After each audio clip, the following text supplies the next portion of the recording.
Can I leave you one more nugget? Do you want another nugget? Showing you that Jesus, in the story of the Samaritan, shows himself to be the God of Israel. The story of the Samaritan. Let's go here. Now, let me give you a little background about the Samaritans. You guys okay? I heard Scott Hahn mention this, but he didn't give the reference, and he killed me. For years, I kept trying to find where Scott Hahn was alluding to, because in that talk, he didn't mention her. He killed me. He frustrated the hell out of me. About, I think, over a year later, I finally found the passage. Thank you, Scott Hahn, for torturing me. Now, remember, the Samaritans were the 9.5 tribes of Israel that mixed in with the Assyrians and other nations, creating a new race. The Samaritans have Israelite blood in them. Why?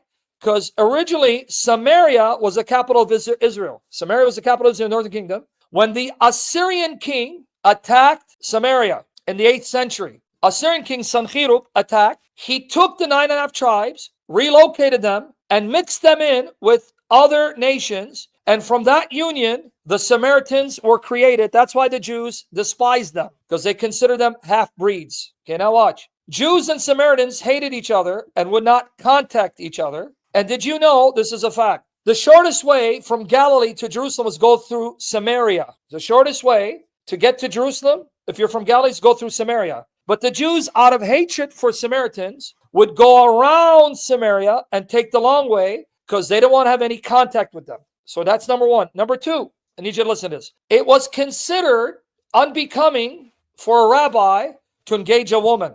So 2 strikes. You don't engage Samaritans. You don't engage women. This is where you got Islam from, Jewish teaching. Jesus breaks all cultural norms. He destroys all social taboos, turns them upside down, because he came to destroy social taboos and cultural norms that hit at the heart of God. Because Jesus came to love all peoples, all races, all genders. Because Jesus does the 2 things no rabbi would do. Talk to a Samaritan and a woman. So he talks to a Samaritan woman. But now watch how he fulfills the Bible that says Yahweh is the God of Samaria.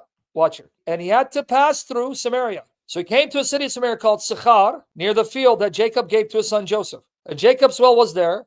So Jesus, being wearied from his journey, was sitting thus by the well. It was about the 6th hour. A woman of Samaria came to draw water. Jesus said to her, "Give me a drink." For his disciples had gone away into the city to buy food. Therefore the Samaritan woman said to him, "How do you, being a Jew, ask for a drink from me, being a Samaritan woman?" See, now here, for Jews have no dealings with Samaritans. So she's shocked. Not only am I a woman, and you rabbis don't talk to women, but I'm a Samaritan. This shows you the heart of Jesus. Jesus says, the hell with your social taboos, the hell with your classes where you oppress, belittle, marginalize, or demonize those that don't fit your social norms or class type. I come to destroy all of that, undo all of that, because I love all classes of people. I love males and females, and I love all races. So don't put me in your box. I won't fit, right? Look how beautiful Jesus is. He comes to destroy all social classes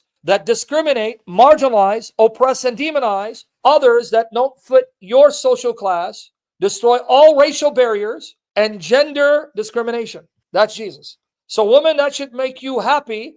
Here's a God that loves you as much as he loves males. And you non-Jews should make you happy, because the God of Israel is not a tribal God. He loves all creation. Right here. Jesus answered and said to her, "If you knew the gift of God, and who does it says to you, give me a drink? You'd ask him and he would have given you living water. Don't you know why I'm here? Look, I'm not here simply for physical drink. I'm here because I love you. I love all Samaritans, and I want to give you the water of life freely." These statements in its historical context were revolutionary. When you read the Gospels light of the 1st century, these things that Jesus is doing is blowing the minds of people away. Really, I'm not exaggerating. She said to him, "Sir, you have nothing to draw with, and the well is deep. Where then do you get that living water?" She's confused. Now notice the God-man. Notice he's the God-man. As man, he needs physical water. As man, he gets physically tired. As man, he needs humans to help him. Woman, bring me some water. As God, he's the source of life, living waters, and refreshment and rest. The God-man. "Sir, you have nothing to draw with, and the well is deep. Where then do you get that living water? Are you greater than our father Jacob, who gave us this well and drank of it, himself and his sons and his cattle?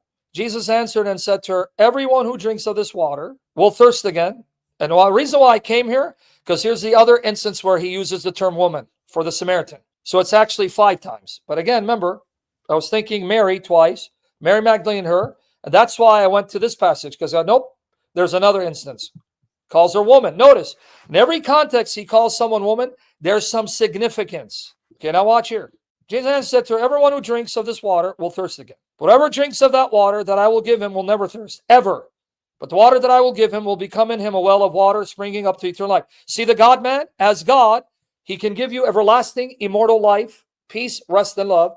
But as man, he's tired and he needs her to give him a drink. You want to see another nugget? And tell me if you've ever heard this besides in my channel, besides here in the channel. The one said to him, sir, give me this water, so I'll never be thirsty, nor come back here to draw. He said to her, remember, she's a Samaritan. Remember, they still have Israelite blood.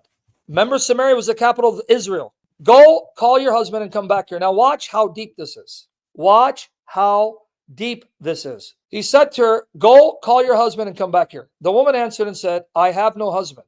Jesus said to her, you have correctly said, I have no husband. Notice, for you have 5 husbands. She's been married 5 times. And the one you now have is not your husband. Now, this is deep. I have to give credit to Scott Hahn, but he killed me because he never made the connection for me. And I was going to pray wrath on him, but then I found it. Thank you, Scott Hahn. Honestly, it took me over a year. What is he talking about? And the one you now have is not your husband. This you have said truly. Now she's freaking out. The woman said to him, sir, I see that you're a prophet. Our fathers worshipped on this mountain, and you people say that in Jerusalem is the place where men ought to worship. Now, before I go there, how many husbands she had? 5. The one you now have is not your husband. Now let's go deep. 2 Kings 17:24. Hosea 2:16-20. Now watch. 2 Kings 17:24. The chapter is about the Syrian king attacking Samaria, the capital, deporting them, and then bringing in other nations to mix in with them. Now count how many. And the king of Assyria brought men. Count how many nations. From Babylon, from Cutha, from Ava, from Hamath, from Savarvaim. 1, 2, 3, 4, 5. And settled them in the cities of Samaria in the place of the sons of Israel. So they possessed Samaria and lived in cities. Here are the 5 husbands of the Samaritans. These were the 5 nations that mixed in with the Israelites, creating the Samaritans. Here's their 5 husbands. God prophesied he would come and marry Samaria again. He's talking to the Samaritans here. Samaria. Hosea 2 is all about Samaria and Israel. How many nations did it take to create the Samaritans? 5. But what did God say to Samaria?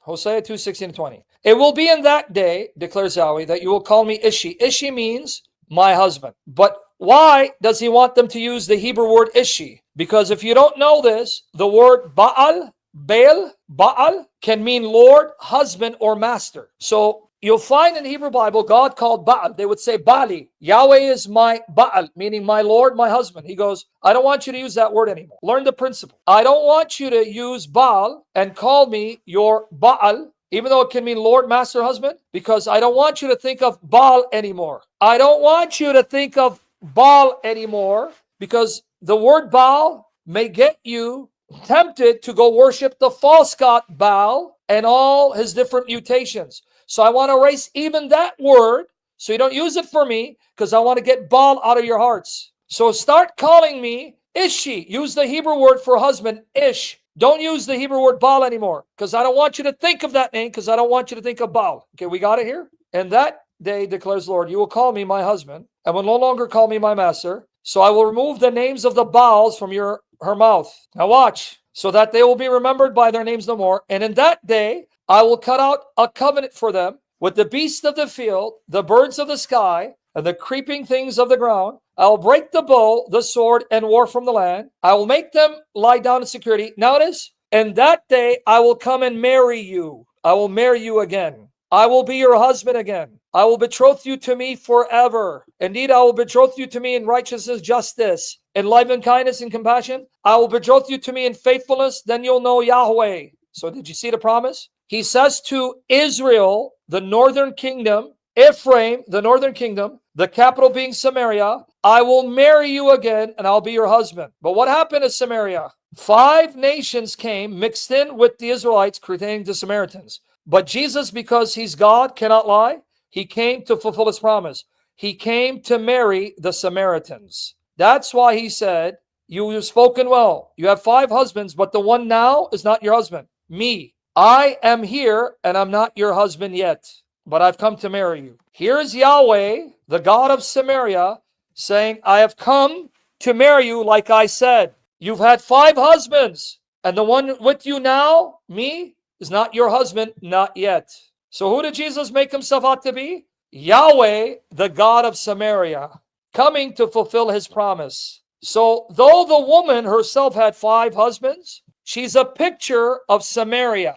Samaria was formed, Samaritans were formed, when 5 nations came mixed in with Samaria, creating the Samaritans. Count. 1, 2, 3, 4, 5. 2 Kings 17:24. This is when Samaritans, 5 nations mixed in with Israelites, creating Samaritans, 5 husbands, and Yahweh will come to be their husband forever. And so the Samaritan is a picture of the nation. Samaria, the woman, the Samaritan woman. Samaria, 5 nations mixed in, creating Samaritans. Woman had 5 husbands. Yahweh is coming to be the husband of Samaria, and the one standing before her is not her husband yet. And the one you now have, meaning the one, now it can, not saying she didn't have one at home, but notice it's ambiguous deliberately. The one you now have, me, talking to you, woman, not your husband yet. Remember I said every time woman is used is significant because he'll point to Genesis and the fall of the first woman, as well as to greater themes in the Bible. So woman,